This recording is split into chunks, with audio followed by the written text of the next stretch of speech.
예수님 당시 유대인들은 예루살렘에 있는 성전에 대해서 전통적인 생각을 갖고 있었습니다. 출애굽 후에 이스라엘 백성들은 광야 40년 동안 이리저리 이동할 때마다 모세의 성막에서 하나님을 만날 수 있었습니다. 그러다가 솔로몬 왕이 움직이지 않는 건물로서 성전을 처음으로 건축하게 되었습니다.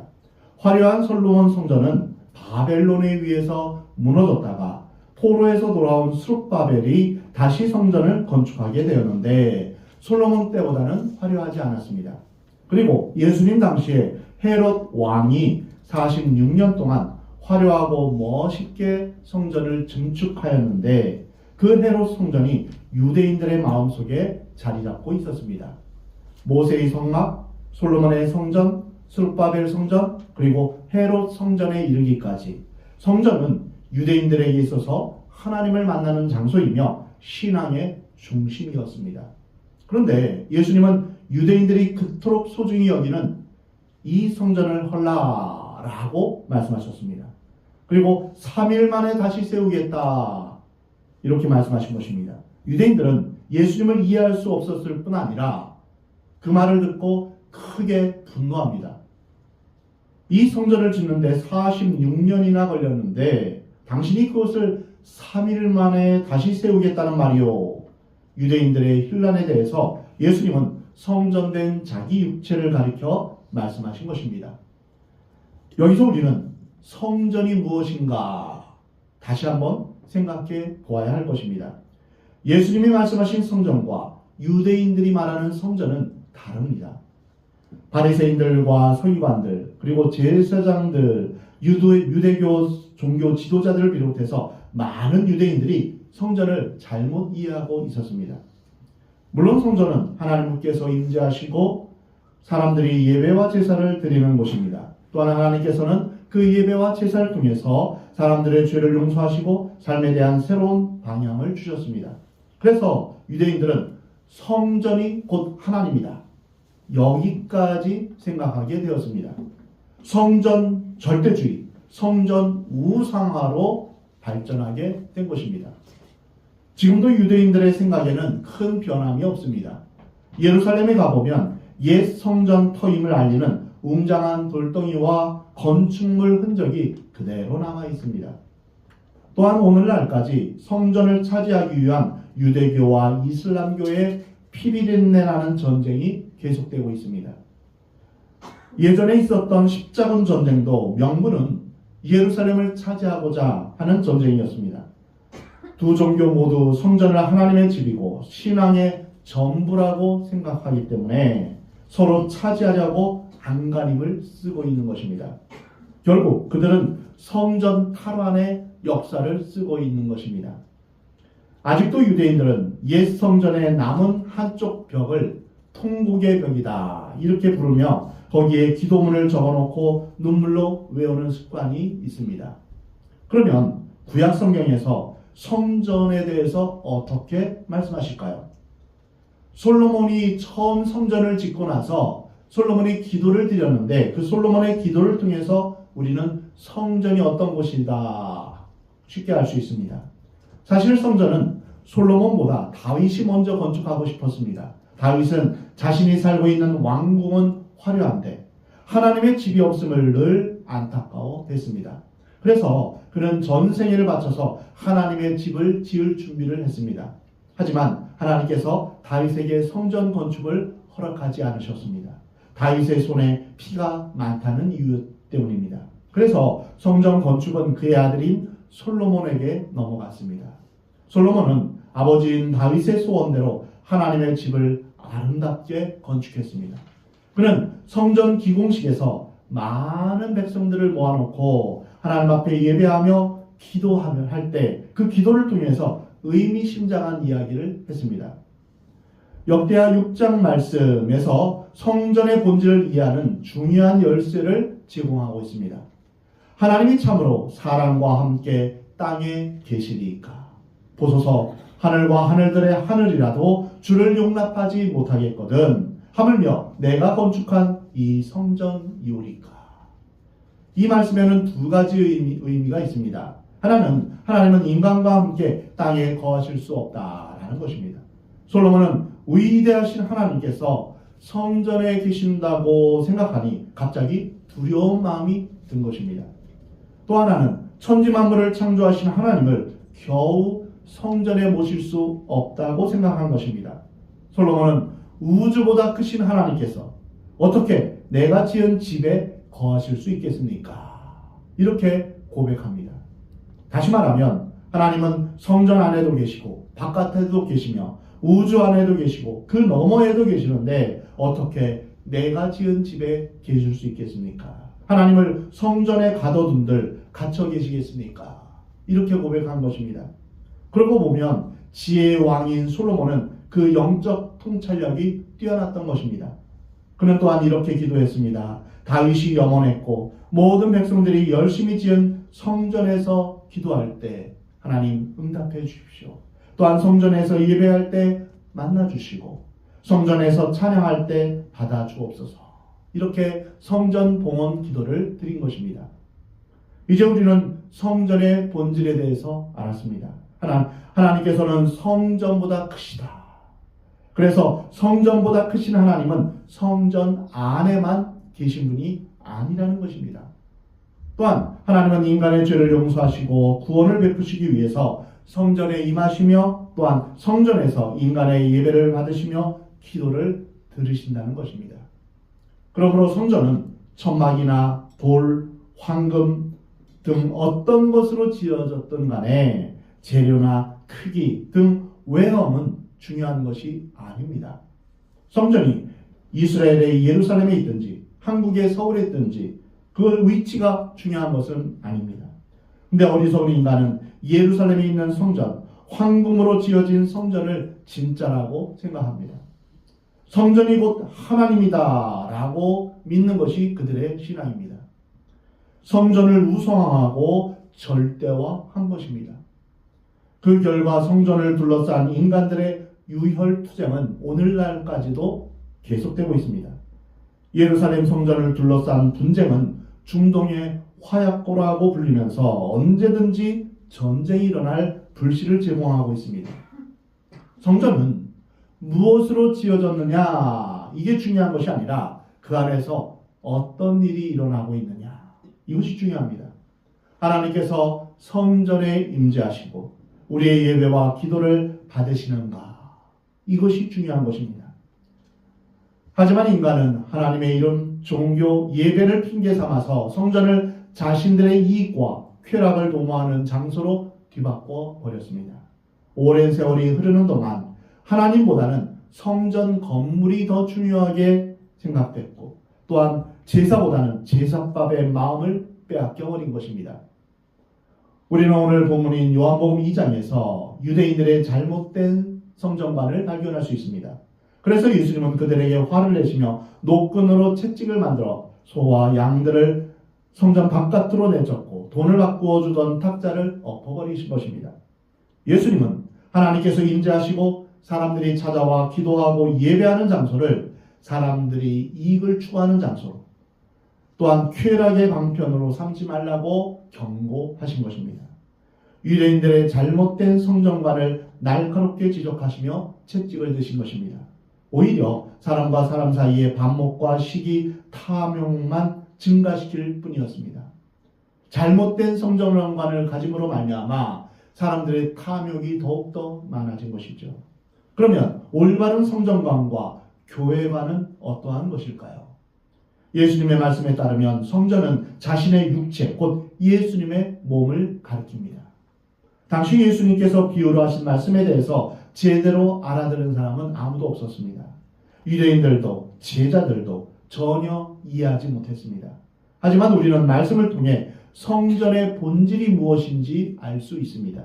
에베소서 1장 말씀을 보면 사도 바울은 에베소서 말씀에서 이렇게 말했습니다. 또 만물을 그의 발 아래에 복종하게 하시고 그를 만물 위에 교회의 머리로 삼으셨느니라. 교회는 그의 몸이니 만물 안에서 만물을 충만하게 하시는 이의 충만한 이니라. 교회는 예수 그리스도의 몸입니다. 교회의 머리는 예수 그리스도이십니다. 구약시대의 성전은 신약에 오실 예수 그리스도의 예표였던 것입니다. 성전 안에 있는 기물들은 예수 그리스도를 나타내신 것입니다. 제가 예전에 주일 때 말씀을 출애굽기를 하면서 성전에 대해서, 성막에 대해서 할 때가 있었습니다. 성막 안에 있는 여러 장소와 여러 기물들이 다 예수 그리스도를 나타낸 것이다 라고 우리와 함께 나눈 적이 있습니다.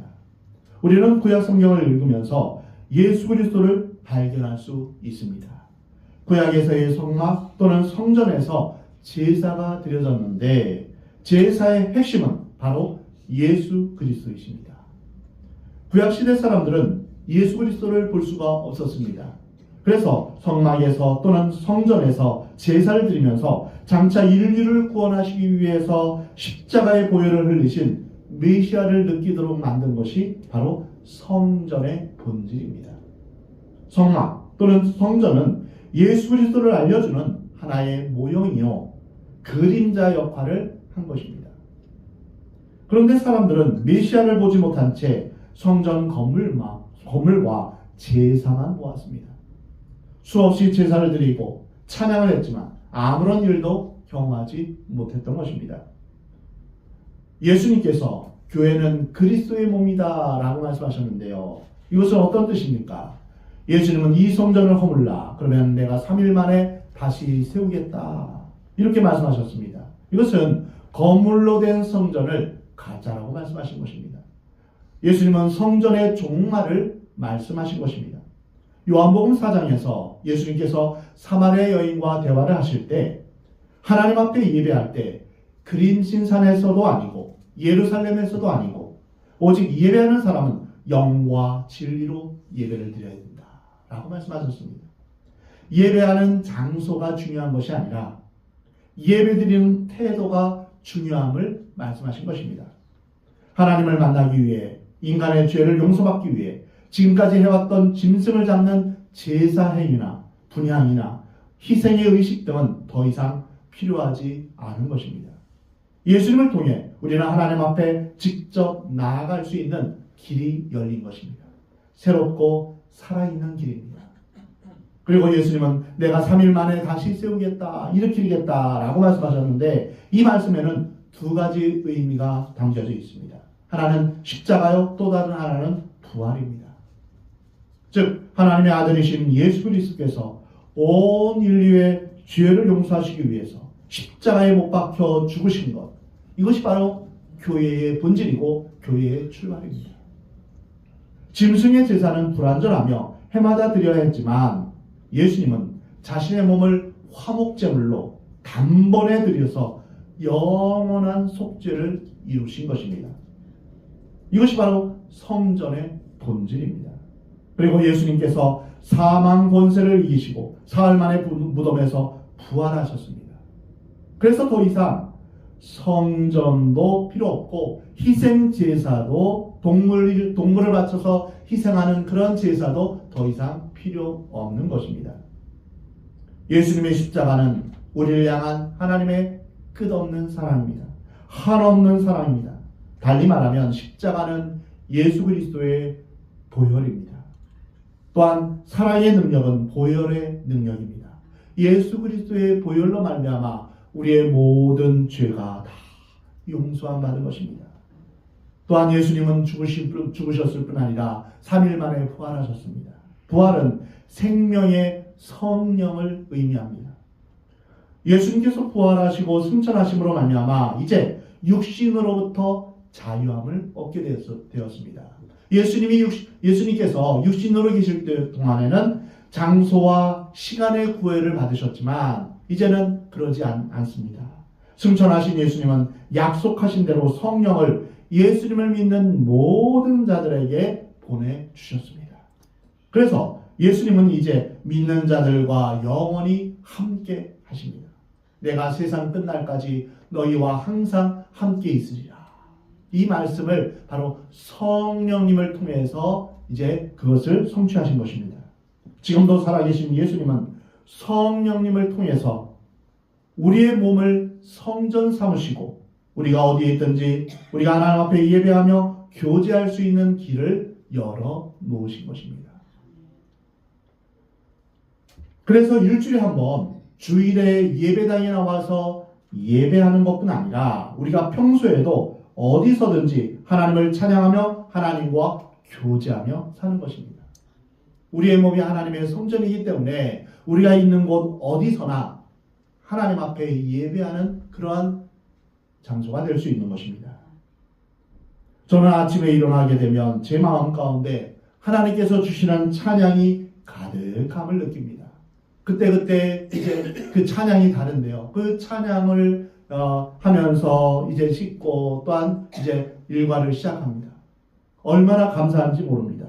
또 일상을 살아가면서 찬양과 기도로 하나님 앞에 늘 예배하는 삶을 살고 있음을 고백합니다. 성령의 임재하심으로 말미암아 우리 몸이 성전이 되어서 우리는 언제 어디서든 하나님을 예배하는 삶을 살게 된 것입니다. 예수님이 말씀하시기를 하나님 나라가 여기 있다 저기 있다 할 것이 아니다. 하나님 나라는 어디에 있습니까? 너희 마음에 있느니라. 우리의 마음에 있다. 주의 성령이 우리 마음 가운데 함께 하시고 하나님께서 우리 가운데 임재하시는 가운데 하나님의 다스리시는 그 가운데 천국이 우리의 마음 가운데 이루어지는 것입니다. 그래서 우리가 어디에 있든지 무엇을 하든지 주님을 찬양하며 예배하는 그러한 존재가 된 것입니다. 성령의 법이 죄와 사망의 법을 깨뜨리고 인간을 해방시킨 것입니다. 성령께서 우리 가운데 임하실 때 우리는 성령으로 거듭나게 되며 죄와 사망의 법은 마귀는 더 이상 우리를 주장하지 못하게 되는 것입니다. 성령님이 임하실 때 우리는 죄를 미워하게 됩니다. 부활하신 예수님의 영, 즉 성령님이 우리를 자유케 하시고 우리를 하나님께로 이끄시는 것입니다. 우리는 성령으로 말미암아 영이신 하나님 앞에 나아가 예배할 수 있습니다. 성령님이 함께 하시기 때문에 우리는 우리의 예배가 하나님 앞에 상달되는 것입니다. 성령으로 말미암아 우리는 영이신 하나님 앞에 기도할 수 있는 것입니다. 교회는 그리스도의 몸이다. 이것은 두 가지 의미입니다. 즉 예수 그리스도의 십자가와 부활을 말하는 것입니다. 다른 말로 하면 보혈과 성령입니다. 누구든지 물과 성령으로 거듭나지 아니하면 하나님 나라에 갈 수 없다. 이것은 바로 예수 그리스도의 보혈, 예수 그리스도의 성령을 의미합니다. 오늘날 우리가 교회에 모이는 이유는 십자가와 부활을 경험하기 위해서입니다. 우리는 한 차례 무엇을 통하여서 십자가와 부활을 경험하죠? 세례입니다. 세례를 통하여서 세례를 받는다는 것은 바로 물속에 들어갔다가 나오는 것을 의미하는데 들어가는 것은 무엇을 의미합니까? 내가 그리스도와 함께 죽었다. 로마서 6장에서의 말씀이죠. 또 우리가 다시 일으킴을 받는 것은 무엇입니까? 내가 예수 그리스도와 함께 부활했다. 바로 내가 세례를 받는 것은 예수 그리스도의 십자가와 부활을 경험하는 것입니다. 그리고 우리의 일상적인 삶도 바로 이것을 계속 경험하는 것입니다.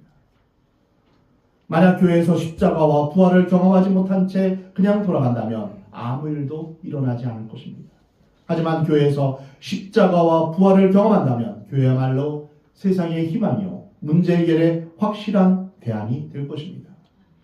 아직도 내 마음 가운데 예수님의 십자가와 부활에 대해서 확신이 안 된다면 여러분 주님 앞에서 기도하는 자리에 나오고 새벽 기도든 또한 수요 기도든 금요 기도든 주님 앞에 나와 부르짖으며 하나님을 만나고 하나님 앞에 더 가까이 나가는 그러한 부르짖음이 있길 바랍니다. 그래서 정말 주님을 깊이 만나고 십자가를 경험하고 부활을 경험하는 여러분 되시기 바랍니다. 교회는 그리스도의 몸이요 예수님의 십자가와 부활이 있는 곳입니다. 이것이 바로 예수님의 성전관입니다. 교회는 보혈과 성령의 능력이 있는 공동체입니다. 교회는 돌로 만들어졌든지 벽돌로 만들어졌든지 건물 자체는 중요한 것이 아닙니다. 건물은 낡고 허물어질 수 있습니다. 장로교, 침례교, 감리교 등 교단 자체도 중요한 것이 아닙니다. 예수 그리스도를 부인하는 이단만 경계하면 됩니다. 교회의 본질은 예배하는 사람들이 예수 그리스도의 십자가를 통해서 죄의 사함을 받는 것에 있습니다. 그리고 구원을 선물로 받고 질병을 치유받으며 귀신을 물리치는 것입니다. 그뿐 아니라 성령 충만함과 성령의 역사심을 체험하는 것입니다. 하나님의 성령이 거하시는 우리의 몸이 곧 교회입니다.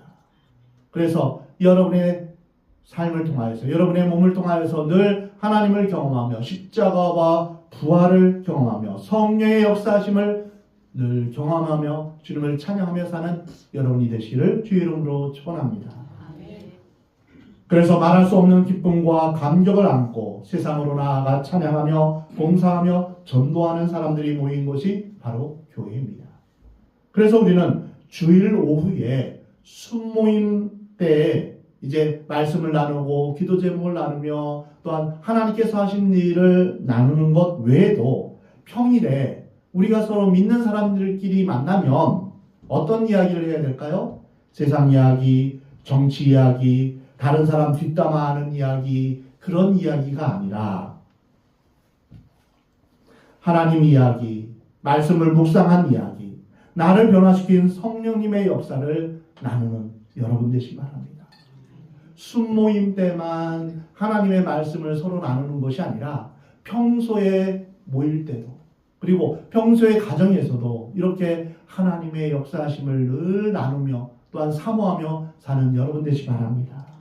우리는 그 성령님을 늘 사모하며 살아가야 할 것입니다. 성령 충만하기를 우리가 주님 앞에 기도하며 살아가야 할 것입니다. 우리가 십자가의 능력으로, 성령의 능력으로 변화받고 무장할 때 세상의 모든 미움과 저주와 죽음 등이 잠잠해질 것입니다. 오늘 본문 22절에 죽은 자 가운데서 살아나신 후에야 제자들이 이 말씀하신 것을 기억하고 성경과 예수께서 하신 말씀을 믿었더라. 예수님이 성전된 자신의 육체에 대해서 하신 말씀을 유대인들이 깨닫지 못하더라도 제자들은 깨달을 수 있어야 했습니다. 하지만 불행하게도 그 당시 제자들 역시 똑같았습니다.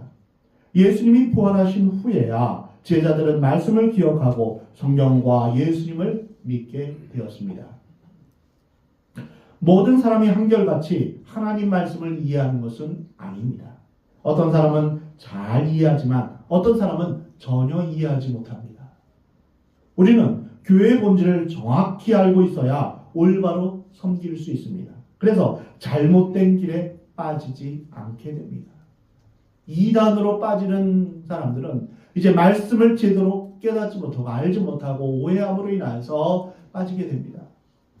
교회는 건물, 교파, 제도를 말하는 것이 아닙니다. 교회의 본질은 십자가의 사랑과 보혈의 능력입니다. 그리고 성령의 충만함으로 우리의 영적 생명력이 회복되는 것이 바로 교회입니다. 오늘 본문 23절에 6월절에 예수께서 예루살렘에 계시니 많은 사람이 그의 행하시는 표적을 보고 그의 이름을 믿었으나 예수는 그의 몸을 그들에게 의탁하지 아니하셨으니 이는 친히 모든 사람을 아시며 또 사람에 대하여 누구의 증언도 받으실 필요가 없었으니 이는 그가 친히 사람의 속에 있는 것을 아셨음이니라. 예수님은 6월절을 맞아 예루살렘에 계셨는데 많은 사람들이 기적을 보고 예수님께로 모여듭니다. 예수님은 이 기회에 이제 이스라엘의 수도인 예루살렘에서 아주 큰 일을 할 수도 있었습니다. 즉석에서 자신의 가치를 높이고 자신이 메시아 되는 것을 공개적으로 선포하며 메시아 되는 권위를 공개적으로 주장할 수 있었습니다. 예수님은 순간적인 인기로 사람들을 휘어잡아서 당장 로마 제국에 맞설 위대한 왕으로 등극할 수도 있었습니다. 요즘같이 투표로 이제 지도자를 뽑는다면 예수님은 단연코 이제 지도자로 뽑혔을 것입니다. 그런데 예수님은 그렇게 하지 않으셨습니다. 그것은 예수님이 원하시는 길이 아니었습니다. 오늘 본문 24절에 재미있는 표현이 있습니다. 예수님은 몰려든 사람들에게 자신을 의탁하지 않았다, 맡기지 않았다라는 표현입니다. 또 25절 말씀은 인간을 이해하신 것을 알려주고 있습니다. 25절 말씀을 미국의 리빙 바이블에서는 이렇게 번역했습니다. 예수 그리스도께서는 사람들의 마음속 깊은 곳까지 꿰뚫어보고 계셨다. 그러므로 아무도 주님께 인간의 본성이 얼마나 변덕스러운지를 설명해 드릴 필요가 없었다. 예수님은 인간의 본성을 너무나 잘 알고 계셨습니다. 인간의 마음이 얼마나 변덕스러운가, 인간의 마음이 얼마나 불안정한지도 아셨습니다. 사람은 한순간의 기분에 의해서 휩쓸렸다가 또 그 마음이 돌변할 수도 있는 존재입니다.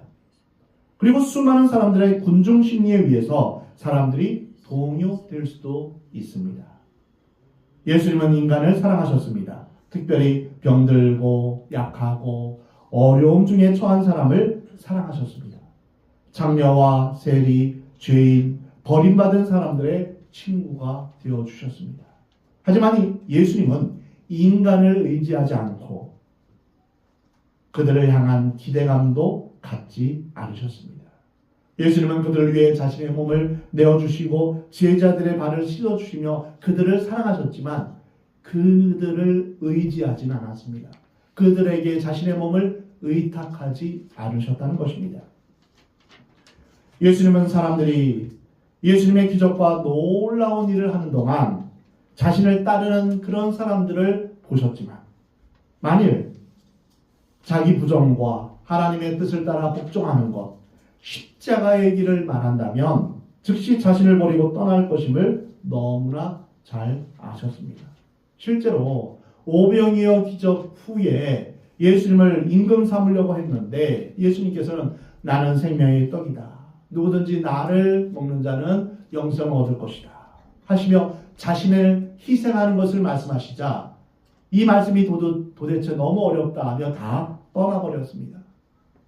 예수님께서 십자가의 길을 가는 것에 대해서 어느 누구도 그것을 깨닫지는 못하고 또한 그 길을 따르는 것에 대해서 어느 누구도 거기에 대해서 동조하지 않은 것입니다.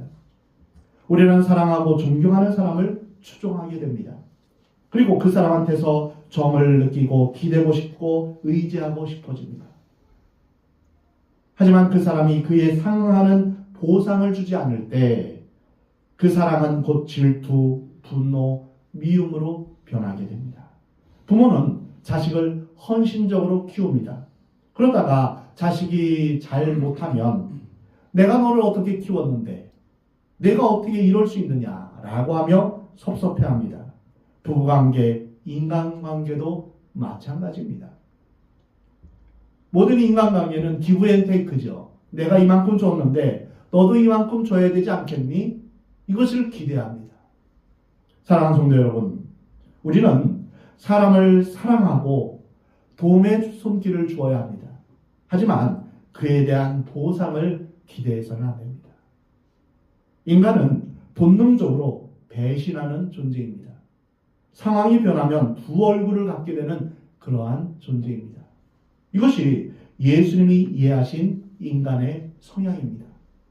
그래서 예수님은 사람들에게 자신을 의탁하지 않으신 것입니다. 예수님은 십자가에 돌아가실 때 아버지여 내 영혼을 부탁하나이다. 오직 예수님은 자신을 하나님께만 내어 맡겼습니다. 사람들을 의지하지 않았던 것입니다. 그럼에도 불구하고 예수님은 그러한 인간을 깊이 이해하시면서도 사랑의 손길을 뻗어 주셨습니다.